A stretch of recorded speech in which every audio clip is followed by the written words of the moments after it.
Hey there guys, so I actually got my hands on a mini PC from the company that was selling people viruses. This is a mini PC from the company ACEPC, which I am almost 100% positive is owned by the same company that owns Ace Magician and Ace Magic. A lot of these mini PC OEMs really seem to like to make a bunch of different sub-brands and sell the same model of computer under a bunch of different names. You'll normally find systems that look identical to this with the names Ace Magic or Ace Magician all over Amazon. ACEPC seems to be the newest sub-brand that they've created. So obviously I do want to take a look at how the entire system performs itself, but obviously I would be remiss if I didn't talk about the fact that this company was recently in controversy due to the fact that their systems were coming with pre-installed viruses. So we'll take a look at that in a second, but I do want to talk about the actual hardware here since we already have it here. One of the most interesting aspects is the fact that it actually has this big knob right here that lets you switch between different power profiles, with a silent profile having a TDP of 10 watts, the auto having a TDP of 15 watts, and performance having a TDP of 25 watts. It's definitely an interesting design choice. I'm not 100% sold on just how useful it is, but we'll take a look at the performance with all of the different presets. In general, though, it is one of the more unique aspects of this system, though being a tower-designed mini PC, it does actually differentiate itself from the rest of the market. And one of the best aspects is also just how easy it is to get into the system. You pretty much could just pop off the side extremely easily because it's only held on by a magnet, or rather two magnets and these hooks here. And you get easy access to all of the RAM and the storage upgrade here, which it actually does have the two M.2 slots, something that you actually don't see in a lot of mini PCs. Now the whole chassis is just made out of plastic, so it doesn't exactly feel premium, but really most systems in this price category are also just made out of plastic, so it's really not that big of a deal. So while the hardware is interesting and it does actually have RGB lighting on the sides as well as the top logo, the hardware in here is nothing to write home about. We are of course seeing another system here with the Ryzen 7 5700U, a chip that we've already taken a look at multiple times before, and it is quite a few years old, so not exactly the latest hardware, but this is a brand new system being sold. In terms of the rest of the market, really it's nothing unique, it's nothing overtly interesting. The only real selling points are just that knob and the fact that design-wise, it's actually one of the only mini PCs that you find out there that is in this tower style. It is about as tall as 3.5 B-Link Surf 5 Maxes, though if you actually take a look at it with a mini PC on its side, you'll see that it's really not that big in comparison to most other mini PCs out there. So size-wise, it's really not a problem whatsoever, and if you're a fan of the tower style, I can see how this could be appealing. But obviously, the main thing that people are going to care about is the software that's coming in here, especially with the history that this company has. If you have not heard about the controversy that happened here, this company was essentially caught selling some of their systems with pre-installed viruses. Now the company has addressed this. They have claimed to have since fixed these issues in their supply line, but whether or not you believe them and whether or not you like the way that they responded to all of this is really just up to you, and you have to make a decision on whether or not you would even want to work with them. Obviously though, we need to take a look at if this system has any issues whatsoever, because it's one thing to claim that you fixed the problems, but if the problems are still there, well, now you're just a liar or you're incompetent. So jumping straight into the system, I really actually did not find anything pre-installed on here that doesn't already come with Windows. There was no pre-installed software by any means. There was no pre-installed browser outside of just the one that comes with Windows, no programs or anything like that except for all of the stuff that Windows comes with nowadays. And it was actually kind of surprising because almost any of these mini PCs, you'll usually find at least one or two things in there that isn't standard with Windows. But no, this was completely clean. It did not have anything pre-installed in it, so already we're off to a pretty rock solid start. And as much as I would love to just sit here and tell you, oh my god, it came with all of these viruses, it pretty much destroyed my home network, just for a nice juicy clickbait title, that really just is not the case here. It was a very clean system, in fact impressively so. So since that is the case here, well, we can just jump right on in to actually talking about performance here. So to talk about the overall performance of the CPU, we're going to use a pretty frequently used benchmark here, and that is Cinebench R23. Now at the performance preset, that does set a target TDP of 25 watts, and at 25 watts we do get a multi-core performance score of 8,520 with a single core score of 1242. That multi-core score is only slightly below what we've seen with other systems rocking this exact same APU, though those systems did have a higher TDP. For example, the GMK Tech M5, which we recently took a look at, that sets a target TDP at the performance preset of 35 watts. And with that, we do actually get a score that clears past 9,000. So there is a performance deficit to be had here for sure by having a lower TDP of 25 watts here, and that is the performance mode. But with that said, I think that the sacrifice is worth it because of the fact that the GMK Tech M5 was ridiculously loud. While this system at the performance preset is definitely audible, it's not deafeningly loud, and it's not going to be as annoying as the GMK Tech was. That being said, the Surf 5 Pro has a higher TDP and it overall is a quieter system still. Now, if we drop things down to the auto setting, which really just sets a target TDP of 15 watts, I really wish they didn't go with the auto name because it misleads you into thinking that the system is going to switch in between the silent preset or the performance preset, and that's just not the case. It is its own TDP target. And at 15 watts, we do actually get a multi-core performance score of 7,560. So we're looking at about a 1,000-point difference here going from 15 watts to 25 watts. There's no meaningful difference whatsoever in the single core performance though, so we'll move past that. Now when we go with the silent preset, which actually sets a target TDP of 10 watts, now we're looking at a multi-core performance score of 5,839. Again, no real differences in the single core performance, but that multi-core performance is now showing some pretty drastic deficits in comparison to what we were getting with the performance preset. It's interesting that you do get the options here, and at the silent preset the system is extremely cool and quiet, but you are sacrificing quite a lot of performance to the point where it starts to call into question why you would even decide to get an 8-core processor in this case if you wanted a TDP this low. You're pretty much now looking at worse multi-core performance than a lot of Ryzen 5 based systems. So in general, it's not exactly the most ideal, and it really again calls into question what the benefit of this knob really is. But I'll get more into that later on. Now, I don't want to go too in depth with the gaming performance here since we've taken a look at the 5700U so many times at this point, but I do want to show the differences between the different performance presets in a couple of games so that you guys can get a general idea of what ends up happening when you adjust the setting there. At the performance preset here in Alien Isolation running at the ultra graphics settings at 1080p, we do get some rock solid performance. We are pretty close to having a 60 FPS average, and our 1% lows are at the most ideal spot that we could possibly get them to be at. This is pretty much as near a perfect gaming experience as you could hope to get out of a system with the 5700U. So overall, great results here. And if you look at the temperatures, we're not even getting that hot in comparison to the GMK Tech M5, which was already hitting 80 degrees just seconds into the benchmark. This is actually doing pretty rock solid. Now with the auto setting, which again, as I mentioned before, seems to target around a 15 watt TDP, though it does seem to fluctuate a little bit more depending on the title. It never really seems to deviate that far from anywhere between 15 to 18 watts. But at this level, we actually don't really see much of a difference in terms of the overall performance. We take a little bit of a hit in the FPS average and the 1% lows, but it's nothing drastic. And you would really seem to struggle to actually find a difference between the two settings. Now, this is of course just in this specific title here, but if you're actually looking to play a lot of the AAA titles that a system like this is actually capable of playing, then you're actually not going to see that much of a difference in terms of the overall performance just using the auto setting versus the performance preset.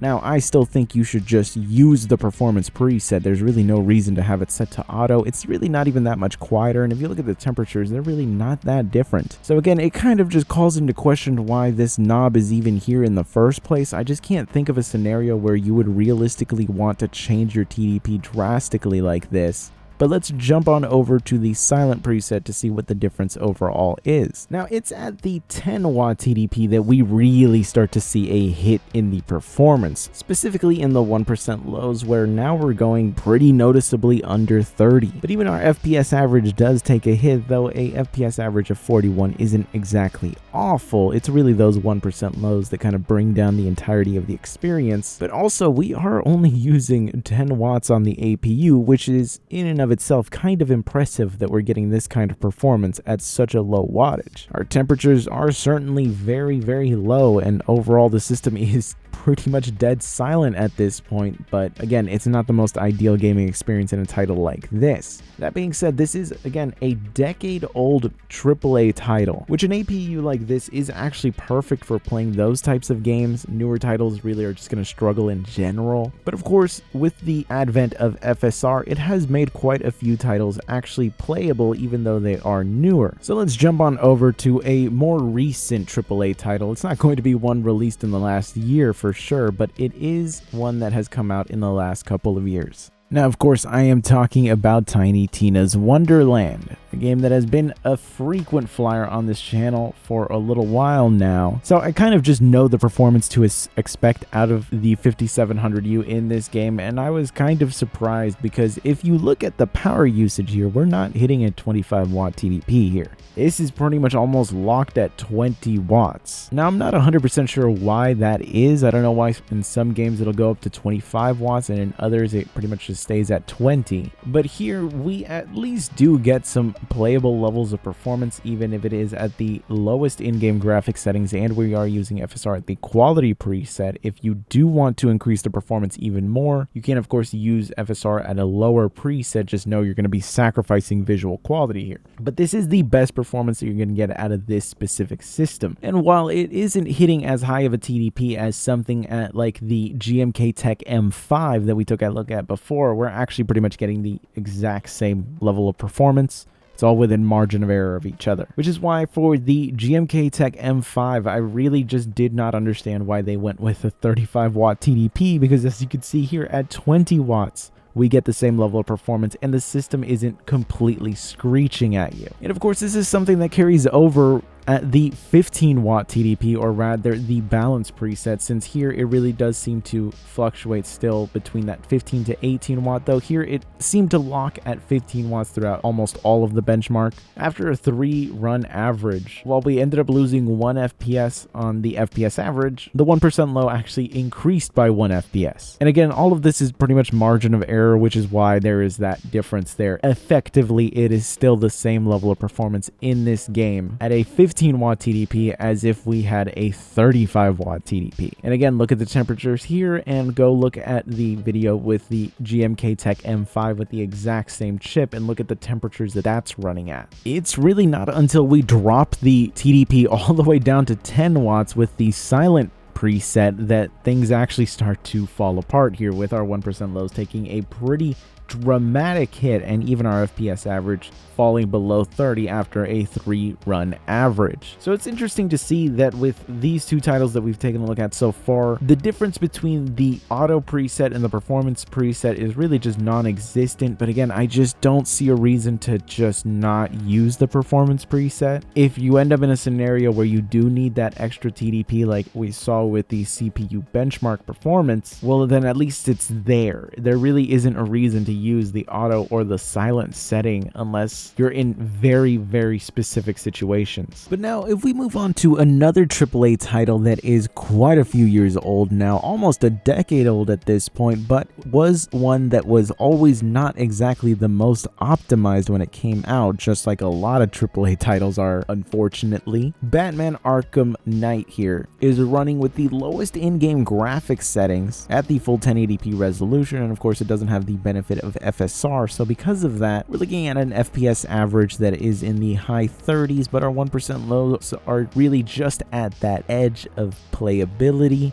It is not the most ideal scenario, though it's not a deal breaker like this at the performance preset. And as you can see here, we are actually hitting that around 25 watt TDP that it seems to target. But again, it's not giving us the most ideal levels of performance, but it is at least a playable console-like experience. But the auto preset here, you can see, sets a TDP that again is fluctuating anywhere between 15 to 20 watts, usually mostly sticking closer towards 15. But because of that, it actually doesn't really end up giving us that different a performance as the 25 watt TDP. Now, there's no real noticeable difference in terms of noise or heat or anything like that. So again, I don't really see a reason to use this over just setting it to the performance preset. But if you do have it set like this, you aren't exactly missing out on a lot of performance, at least in this game. Again, the biggest thing that has shown so far a difference in terms of performance is when you're fully utilizing the CPU, and that just doesn't happen in games. If you see, our CPU utilization is barely even reaching 20%. So while gaming, you're pushing the GPU as hard as you can, but the CPU itself is honestly a lot of the times just waiting on the GPU, which is why the CPU is also only clocking at 1.4 gigahertz here, because the GPU is the limiting factor. And it's really not until we start to absolutely starve the system with power with the silent preset that things actually start to go differently here, with our 1% lows finally dropping pretty noticeably below 30, and our FPS average is just barely hanging on above 30 there. Again, not an unplayable experience, and at this point the system is noticeably quieter, but why would you game like this? And is the noise really that much of a problem? I keep ragging on these different power presets, and it's just because it doesn't really make sense on a mini PC. I understand power profiles when it comes to a laptop, because we're looking at,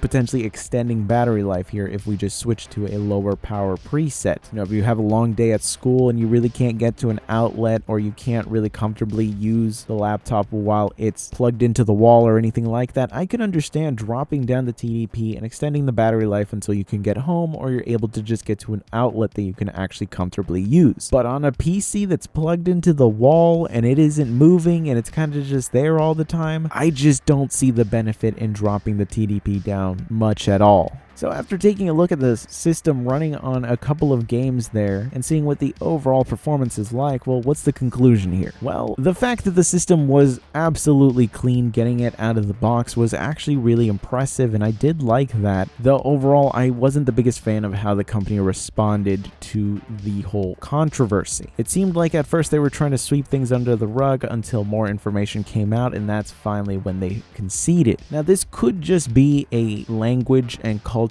barrier due to the fact that it is a foreign company, and they might just not know how to handle these kind of PR situations that seem to matter a lot more to customers in the Western world. That said, though, it was an interesting system to take a look at, though it is kind of gimmicky. Obviously, the emphasis on RGB is something that I'm not a big fan of, but it might be a selling point for you. The ease of access to the actual hardware inside is really nice to see, and the fact that we do get a second M.2 slot is actually interesting, but there's no real interesting I/O or anything like that on this system. It's very bog standard for most mini PCs out there. And the fact that we get better performance from mini PCs that are pretty much the same price or even cheaper with the same hardware kind of just makes this a tough sell, and as of right now, B-Link and GMK Tech have not found themselves in controversy for selling systems that had compromised software in them. Now, that's not to say that they can't run into the exact same problems that this company ran into, so I would recommend that no matter who you buy a mini PC from, wipe it and reinstall Windows yourself on there. You can download the media creation tool to make a USB install flash drive for Windows, and you can just reinstall Windows on your system. If you are dealing with a legitimate company that is actually selling you a legitimate copy of Windows, reinstalling Windows should immediately activate as long as you installed the same version. All you need to know is whether or not your system came with Windows 11 Home or if it came with Windows 11 Pro. If you have Pro, you can install Pro immediately from the exact same media creation tool. You don't need to do a separate one or anything like that. You can pretty much choose which version of Windows you want to install. Just make sure it's the right one and everything should activate. If you go through all of this process and the system doesn't activate, you either reinstalled the wrong version of Windows or the company was selling you a non-legitimate version of Windows and you are dealing with a nefarious company. At that point, you can either decide to keep the system or return it if it is still within the return window, and I would recommend just returning it if that is the case, because who knows what else could be installed in the actual system. And it's just overall better to not give your money to companies that have done things like this. It's really a judgment call